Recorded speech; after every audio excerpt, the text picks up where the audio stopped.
Howdy y'all! I'm Rissy and I review things. Today, I'm doing a book review of a noirish tale of mystery and violence in New York City. Also, the main character is a cat. The book is called Marked Territory, written by my friend Neil Litherland, and I am absolutely delighted to review it today. All of the characters are animals for the most part, but that does not mean it's for kids. Also, we'll be discussing some fun facts about cat biology. If you like the sound of that, then keep watching. But first, I must have a face as bare as Old Mother Hubbard's cupboard. Alright. Gotta get my hair out the way. This is my princess tiara. So today's look, I'm gonna try and inflect at least a little bit of noirishness, but the book, y'all. To get it out of the way, Neil is a friend of mine, asked me to review this book for him. There's no way I can give a genuinely unbiased review. But if it had really sucked, I probably would have been like, I just don't think I have time to work this into my schedule. Because yeah, that's what you do if your friend creates something really shitty and you want to stay their friend. You generally can't be like, your art blows, so you just don't mention it. That is not the case here. I genuinely did like it. What is this book about and why is it so awesome and why should you run out and buy it immediately? Well, I don't know about y'all, but I was really captivated when I was younger with the Redwall books. If you remember those. It's a series of books about mice and squirrels and otters and shit who live in an abbey. They have very British speech patterns. I always assumed it was somewhere in a kind of mythical England where there were relatively few people. Although in the very first Redwall book, I will say some early installment weirdness, there's a horse attached to a cart, so there must be people that live in this version of England, but we just don't see them. I'm not sure. There's like a million of those books. I just really liked them when I was in grade school and in junior high. They're obviously set in a kind of medieval era with swords and castles and shit. The villains are always carnivorous animals like stoats and foxes. I don't think they ever encounter anything as large as a wolf because the main heroes are usually mice.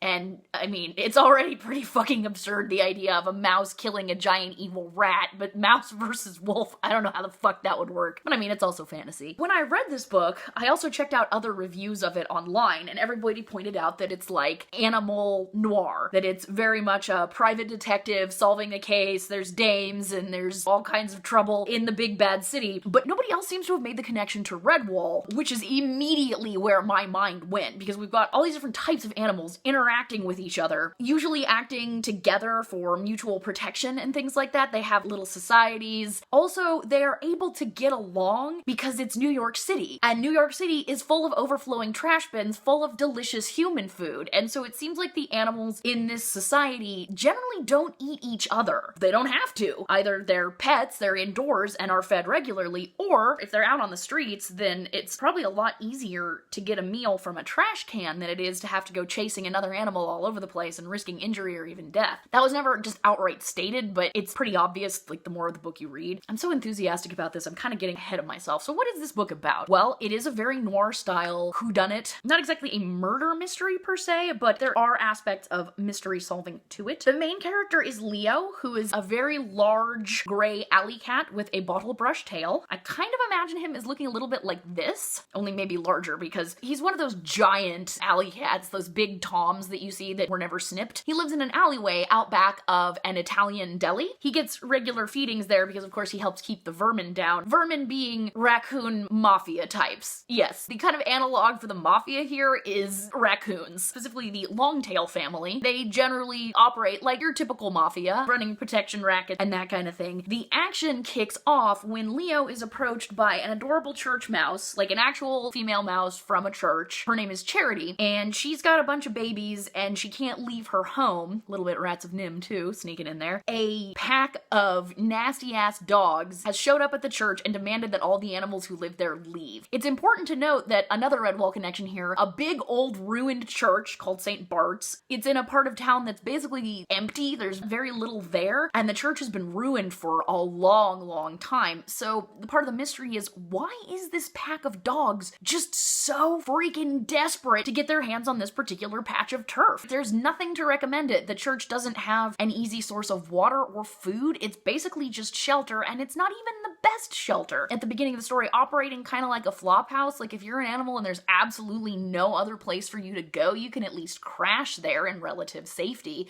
because there aren't really many human squatters left even. And so she comes to Leo to ask for his help in doing something about this pack of dogs who have bravely injured one of her friends and are demanding that she leave. And of course she can't move her babies, so that can't really happen. It also turns out that it was one of the long-tail raccoons, specifically Ringo Longtail, the head of the Longtail, let's just say the Longtail crime family.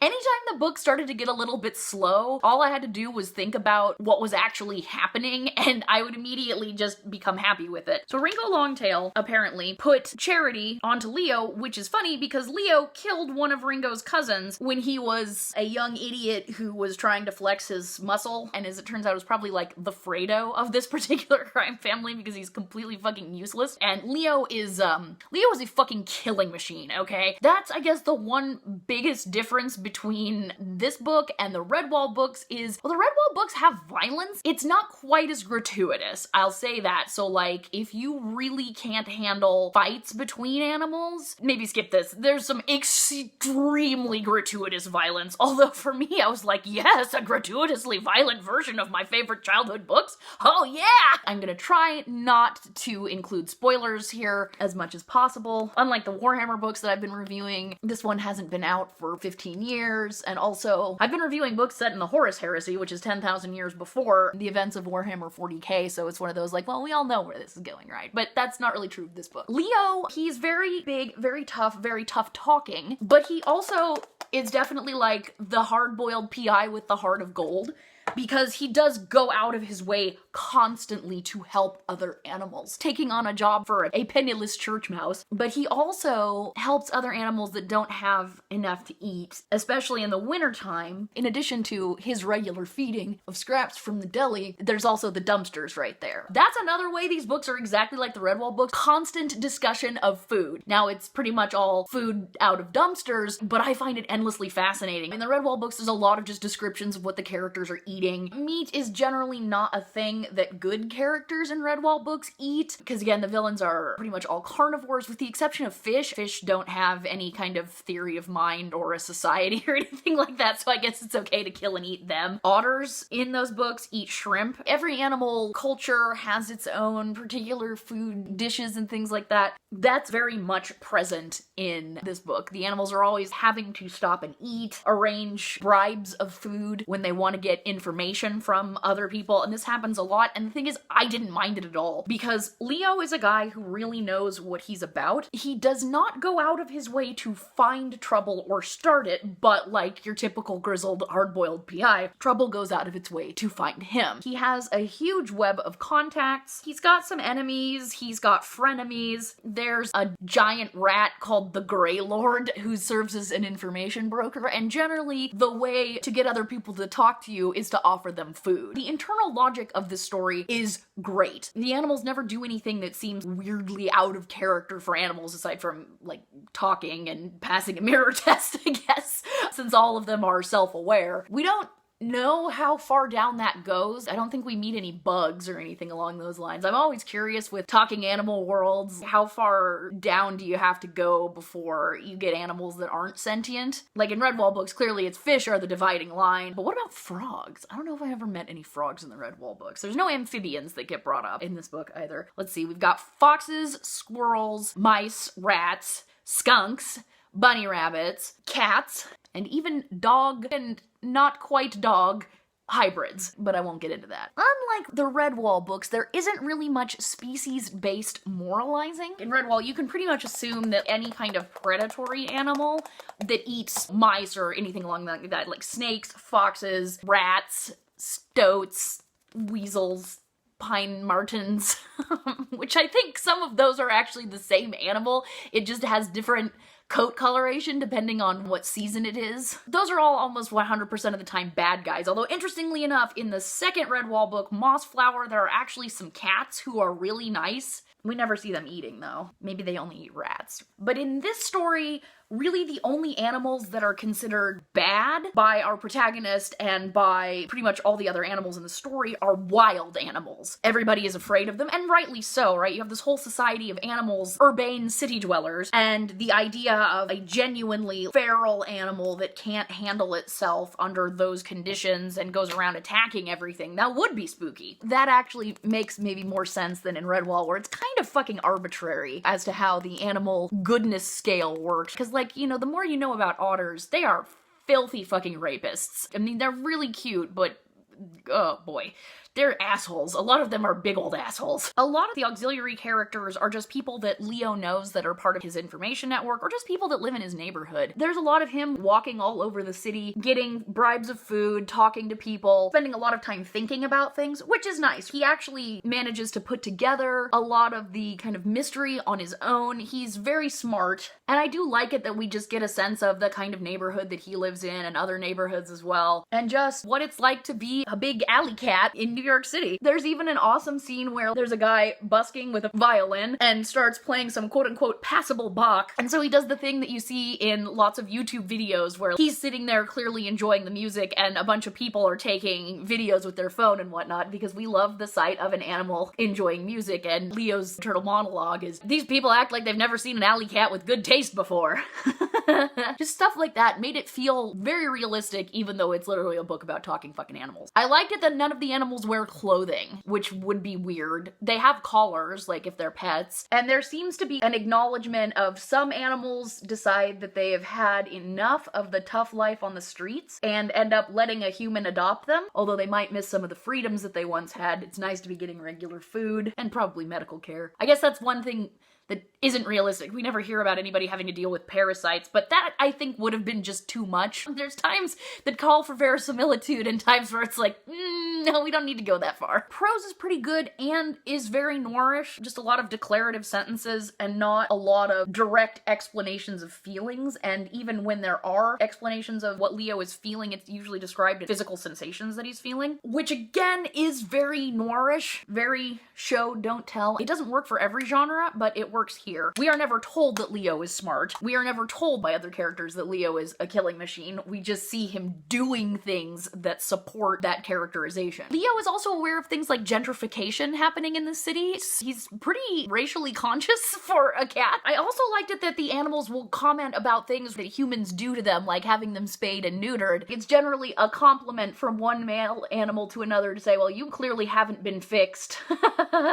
And there's one point where one animal is describing another is clearly lost his balls, and Leo is like, do you mean that figuratively or literally? And the other character's like, I actually don't know. I don't know if he's been neutered. I just thought that was great. That's exactly what animals would talk about. They show affection to each other the way animals show affection to each other. So they don't walk on their hind legs or anything like that because they're living in a city full of people. Unlike Redwall characters, they don't wear clothes. They don't walk on their hind legs. If a cat character likes you, they're gonna like bump their head up against your head, that sort of thing. They don't hug and kiss each other generally, which is one of those things about the Redwall books. I'm like, how are these characters kissing? Do they have lips? How does that work exactly? I mean, I suppose you could be like groundhogs, like like when they're nuzzling each other. I think about this too much, maybe. There's also a lot of good plays on words. When Leo first goes to investigate the church, he needs somebody to look after his spot for him, just in case somebody comes around to make trouble, so he gets some local crows to watch it in exchange for food, and he refers to them as murder for hire, and I'm just like, I love it. I love it. We don't interact with all that many pet animals. A large dog who goes out with his lady, which is also how the dog thinks of her, which I think is kind of adorable. This is mostly about street animals. You get the sense that Leo could easily get himself adopted if he wanted to, but he genuinely seems to enjoy living on the streets. He's got a nice setup with a crate that's near a heat exhaust fan or something along those lines, so he can be warm even in the winter. I love all the little details, all the consideration that's going into making this seem like a real lived-in world, lived in by actual animals and not just people wearing animal suits. It's a much longer book than I thought it was because I read through it in a day. It's in ebook form, at least more than 560 pages long, but I did not notice that. It went by really quickly, even though there's an awful lot of travel in it, which can be some of the most mind-numbing parts of a book. However, it was really interesting because, of course, it's about a kitty cat who is traveling all over New York. He takes buses and trains, mostly just by sneaking on, although he doesn't always have to hide. There are plenty of people who are comfortable with animals on the train. I know if I saw a stray cat just getting on the train, hanging out, I would be overjoyed that he was there. He waits at crosswalks and things like that, which I can totally see New York street cats doing. We'll say the ending is less of a downer than a lot of film noir. There's loss and setbacks and some pretty catastrophic ones at that. Not gonna give away any plot details other than just some general bits, but it really does have that noir feel to it, aside from the fact that a lot of the events happen during the daytime. There's a lot of what is generally considered a big no-no in fiction writing is having a chapter start with a character waking up and ending with it going to sleep, but Leo is a cat.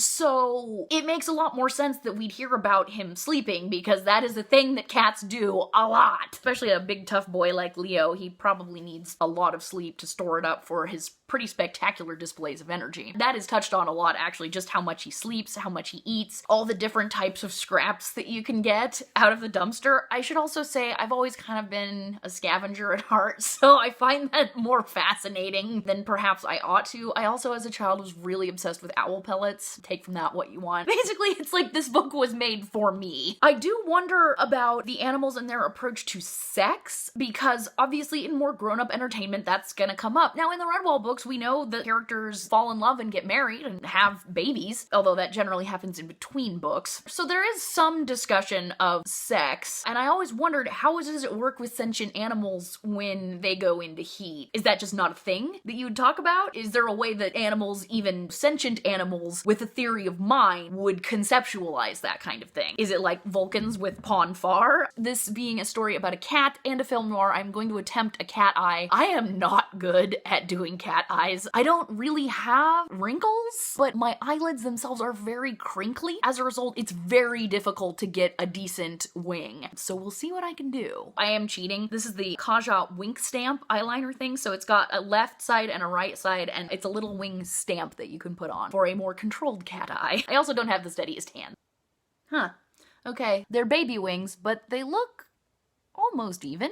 Not bad. Leo is a really good protagonist. We're in his head the whole time, so it's pretty important that his style of narration be engaging, and it definitely is. Well, this is definitely happening. You know, shit could be worse. There aren't any femme fatales, per se, in this book. If you're going in looking for, like, slutty parakeets, this is not that book. Although, there is a second book that's out called Painted Cats, and I'm assuming that the topic of animal sex may, in fact, be covered. A story about birds can have husbands and wives, since a lot of birds are monogamous. But cats, on the other hand, let's talk about some fun biological shit concerning cats. Okay. Cats have what is called heteropaternal superfecundity, meaning that a female cat can have a litter of kittens, and every kitten in there could have potentially fathered by a different tomcat. Cats ovulate when they have sex. That's why male cats have those barbed penises.